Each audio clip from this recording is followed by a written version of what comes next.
Hello everyone guys, आज हम भारतीय हेक्साकॉम लिमिटेड के आईपीओ के बारे में बात करने वाले हैं। Incorporated in 1995, Bharti Hexacom Limited provides fixed line telephone and broadband services to customers in Rajasthan and North East telecom circles of India. तो ये कंपनी बेसिकली 1995 में स्थापित की गई थी एंड ये fixed line telephone and broadband services provide करती है अपने कस्टमर्स को, जो कि राजस्थान में है and North East telecom circles में है इंडिया के। The company provides services in states such as Rajasthan and Arunachal Pradesh, Manipur, Meghalaya, Mizoram, Nagaland and Tripura. ये कंपनी अपनी सर्विसेज काफी सारे स्टेट्स में प्रोवाइड करती है, जिनमें से कुछ का नाम मैं लूं तो वो है Rajasthan, Arunachal Pradesh, Manipur, Meghalaya, Mizoram, Nagaland and Tripura. By December 31, 2023, the company has invested rupees 206 billion in digital infrastructure capital expenditure to be future ready।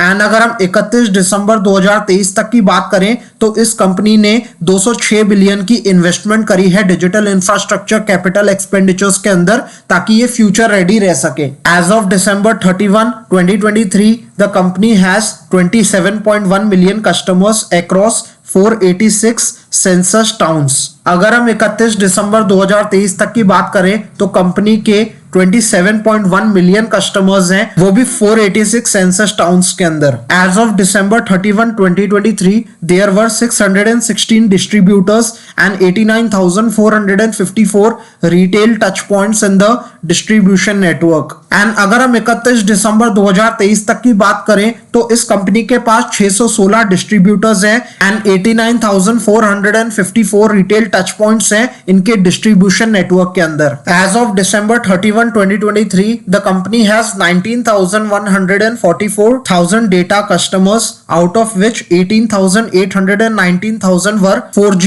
and 5G customers। अगर हम दिसंबर 31, 2023 तक की बात करें तो इस कंपनी के पास 19,144,000 डेटा कस्टमर्स थे, जिसमें से 18,839,000 कस्टमर्स 4G एंड 5G वाले थे। तो गाइज ये तो था इस कंपनी का ब्रीफ ओवरव्यू, एंड जितना आपको इस आईपीओ के लिए जानने की रिक्वायरमेंट है उतना मैंने आपको इस कंपनी के बारे में बता दिया है। अब हम इस वीडियो को 4 पार्ट्स में डिवाइड करेंगे। सबसे पहले हम भारतीय हेक्साकॉम आईपीओ की डेट्स एंड डिटेल्स को देखेंगे, देन हम इस कंपनी के फाइनेंशियल्स एंड फंडामेंटल्स को देखेंगे, देन हम इसके करंट लाइव जीएमपी को देखेंगे, देन हम अपना फाइनल एनालिसिस करेंगे जिसके अंदर हम इस कंपनी के सारे पॉजिटिव नेगेटिव पॉइंट्स को कंपेयर करेंगे एंड देन डिसाइड करेंगे कि हमें इस आईपीओ में अप्लाई करना है या फिर नहीं। एंड लास्टली इस वीडियो के एंड में मैं सारे जितने भी आईपीओज अभी चल रहे हैं या फिर जो भी आईपीओज अभी आने वाले हैं उन सभी के करंट लाइव जीएमपी को हम देखेंगे। तो इस वीडियो को बिना स्किप करे एंड तक वॉच कीजिएगा। एंड अगर आप इस चैनल पर पहली बार विजिट कर रहे हैं तो अभी इस चैनल को सब्सक्राइब करें एंड बेल आइकन को प्रेस करना ना भूलें, ताकि आपको इसी तरीके की वीडियोस के नोटिफिकेशंस आगे भी आसानी से मिलते रहें। तो अब हम सबसे पहले इस आईपीओ की डेट्स एंड डिटेल्स के बारे में बात कर लेते हैं। तो ये आईपीओ ओपन होगा 3rd of April 2024 को, देन ये आईपीओ क्लोज होगा 5th of April 2024 को। यानी कि आप 3rd of April से लेकर के 5th of April के बीच में कभी भी इस आईपीओ में अप्लाई कर सकते हैं। देन उसके बाद बेसिस ऑफ अलॉटमेंट की डेट है 8th of April 2024, यानी कि ये आईपीओ आपको अलॉट हुआ है या फिर नहीं ये आपको 8th of April को पता चलेगा। देन इनिशिएशन ऑफ रिफंड्स की डेट है 10th of April, यानी कि अगर आपको ये आईपीओ अलॉट नहीं हुआ होगा तो आपके बैंक अकाउंट में आपका पैसा वापस आ जाएगा 10th of April तक। Then credits of shares to demat की डेट है 10th of April, यानी कि अगर आपको ये आईपीओ अलॉट हो चुका होगा तो आपके डीमैट अकाउंट में शेयर्स क्रेडिट कर दिए जाएंगे 10th of April तक। देन इसकी लिस्टिंग डेट की हम बात करें तो वो दे रखी है यहाँ पे 12th of April, यानी कि ये आईपीओ स्टॉक मार्केट में लिस्ट होगा 12th of April 2024 को। देन उसके बाद हम इसकी फेस वैल्यू की बात करें तो इसकी फेस वैल्यू है 5 रुपीज पर शेयर की। देन इसका प्राइस बैंड है 542 से लेकर के 570 रुपीज पर शेयर तक। देन इसमें लॉट साइज की हम बात करें तो इस आईपीओ के एक लॉट में 26 शेयर्स होंगे। देन हम इसके टोटल इशू साइज की बात करें तो वो है 7 करोड़ 50 लाख शेयर्स का। एंड ये पूरा का पूरा ऑफर फॉर सेल है एंड ये बहुत ही बड़ा नेगेटिव पॉइंट है। इस कंपनी में गवर्नमेंट का जितना भी स्टेक है, गवर्नमेंट अपना सारा स्टेक बेचकर निकल रही है। देन हम इसके इशू टाइप की बात करें तो ये एक बुक बिल्ड इशू टाइप का आईपीओ है। देन हम बात करें कि ये कहां पे लिस्ट होगा तो ये बीएससी एनएससी दोनों पे लिस्ट होगा। Then share holding pre issue की हम बात करें तो वो यहाँ पे बताई गई है 50 करोड़ की। Then share holding post issue भी बताई गई है 50 करोड़ की। देन हम देख लेते हैं कि इस आईपीओ में अप्लाई करने के लिए हमें कितने अमाउंट की रिक्वायरमेंट होगी। तो अगर आपको इस आईपीओ में रिटेल कैटेगरी में अप्लाई करना है तो आपको मिनिमम एक लॉट के लिए अप्लाई करना होगा, जिसमें आपको 26 शेयर्स फिल करने होंगे एंड आपको जो अमाउंट ब्लॉक करना होगा वो होगा 14,820 रुपीज का। देन अगर आप स्मॉल एचएनआई कैटेगरी में इस आईपीओ में अप्लाई करना चाहते हैं तो आपको 14 लॉट्स भरने पड़ेंगे, जिसमें आपको 364 शेयर्स फिल करने होंगे एंड जितना अमाउंट आपको ब्लॉक करना होगा वो होगा 2,07,480 रुपीज का। देन अगर आप इस आईपीओ में बिग एचएनआई कैटेगरी में अप्लाई करना चाहते हैं तो आपको 68 लॉट्स के लिए अप्लाई करना होगा एंड आपको 1768 शेयर्स फिल करने होंगे एंड आपको 10,07,760 रुपीज का अमाउंट ब्लॉक करना होगा। देन हम बात कर लेते हैं कि कौन सी इन्वेस्टर कैटेगरी में कितने शेयर्स ऑफर करे गए हैं। तो अगर हम सबसे पहले एंकर इन्वेस्टर्स की बात करें तो एंकर इन्वेस्टर्स के लिए 3,37,50,000 शेयर्स ऑफर करे गए हैं, जो कि अराउंड हो जाता है 45%। देन अगर हम QIBs की बात करें तो उनके लिए 2,25,00,000 शेयर्स ऑफर करे गए हैं एंड ये अराउंड हो जाता है 30%। देन अगर हम टोटल NII HNI कैटेगरी की बात करें तो उनको शेयर्स ऑफर करे गए हैं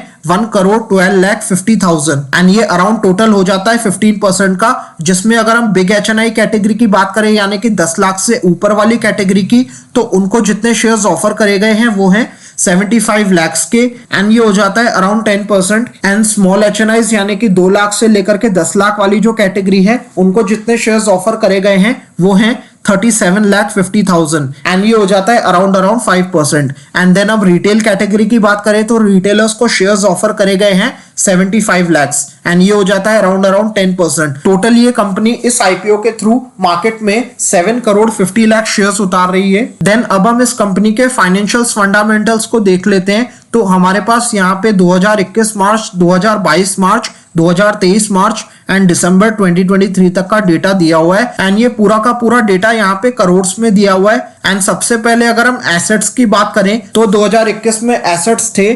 15,003.50 करोड़ के। देन ये 2022 में बढ़कर हो गए 16,674.3 करोड़ के। देन ये 2023 में फिर बढ़कर हो गए 18,252.9 करोड़ के। देन ये दिसंबर 2023 तक फिर बढ़कर हो गए 19,603 करोड़ के। देन अगर हम इसके रेवेन्यू की बात करें तो रेवेन्यू 2021 में था 4,704.3 करोड़ का। देन ये 2022 में बढ़कर हो गया 5,494.00 करोड़ का। देन ये 2023 में फिर बढ़कर हो गया 6,719.20 करोड़ के। देन ये दिसंबर 2023 तक हो गए 5,420.80 करोड़ के।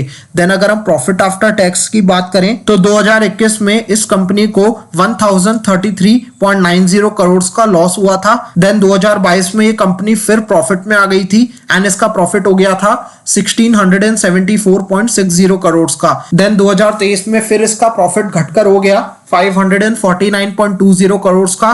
देन दिसंबर 2023 तक प्रॉफिट इसका फिर घट गया एंड वो हो गया 281.80 करोड़ का। देन हम इसके नेटवर्थ की बात करें तो 2021 में इसके नेटवर्थ थे 1,898.70 करोड़ के। देन ये 2022 में बढ़कर हो गए 3,573.20 करोड़ के। देन ये 2023 में फिर बढ़कर हो गए 3,972.20 करोड़ के। देन ये दिसंबर 2023 तक फिर बढ़कर हो गए 3,978.80 करोड़ के। देन अगर हम रिजर्व्स एंड सरप्लस की बात करें तो 2021 में रिजर्व्स एंड सरप्लस थे 736 करोड़ के। देन ये 2022 में बढ़कर हो गए 3,410.50 करोड़ के। देन ये 2023 में फिर बढ़कर हो गए 3,959.50 करोड़ के। देन ये दिसंबर 2023 तक फिर बढ़कर हो गए 4,166.10 करोड़ के। देन हम इसकी टोटल बोरोइंग की बात कर लेते हैं तो 2021 में इसकी टोटल बोरोइंग थी 5,975.20 करोड़ की। देन ये 2022 में बढ़कर हो गई 7,198.30 करोड़ की। देन ये 2023 में घटकर हो गई 6,269.30 करोड़ की। देन ये दिसंबर 2023 तक फिर घटकर हो गई 6,253 करोड़ की।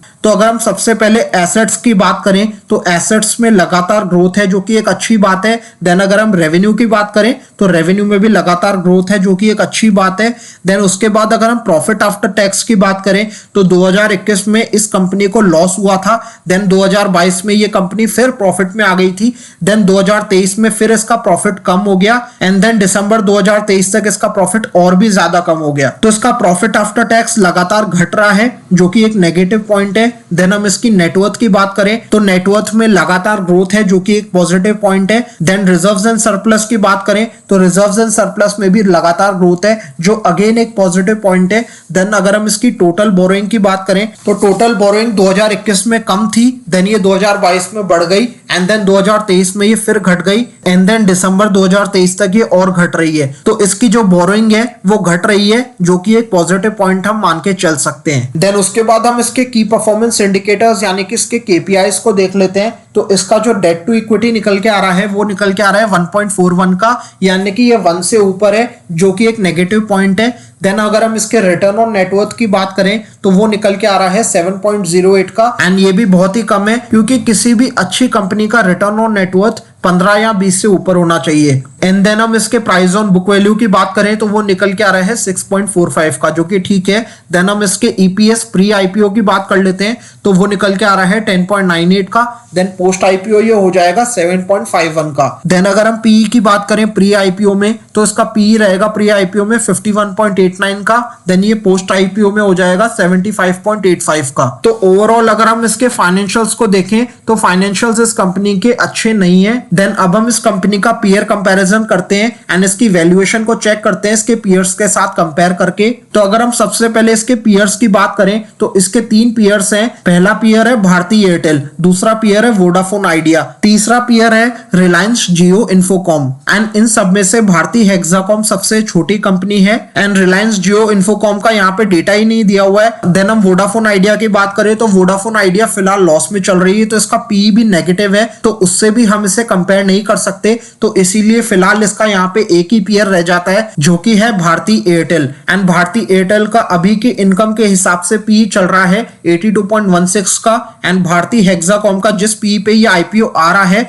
वो है 51.91 का। तो यहाँ से हमें ये समझ में आ रहा है कि ये आईपीओ ठीक ठाक वैल्यूएशन पे आ रहा है, इसे हम सस्ता भी कह सकते हैं। देन उसके बाद हम इस कंपनी के लाइव जीएमपी को देख लेते हैं। तो इस कंपनी का जीएमपी 23 मार्च से स्टार्ट हुआ था। 23 मार्च को इसका जीएमपी चल रहा था 65 रुपीज का। देन ये 24 को घटकर हो गया था 50 रुपए का। देन ये 25 को भी 50 रुपए ही रहा। देन ये 26 को और घटकर हो गया 30 रुपीज का। देन ये 27 को फिर बढ़ गया था 40 रुपीज हो गया था। देन ये 28 मार्च को फिर घटकर हो गया 37 रुपए का। देन ये 29, 30, 31 तक रहा 37 रुपए। देन 1 अप्रैल को ये फिर बढ़ गया एंड हो गया 39 रुपीज का।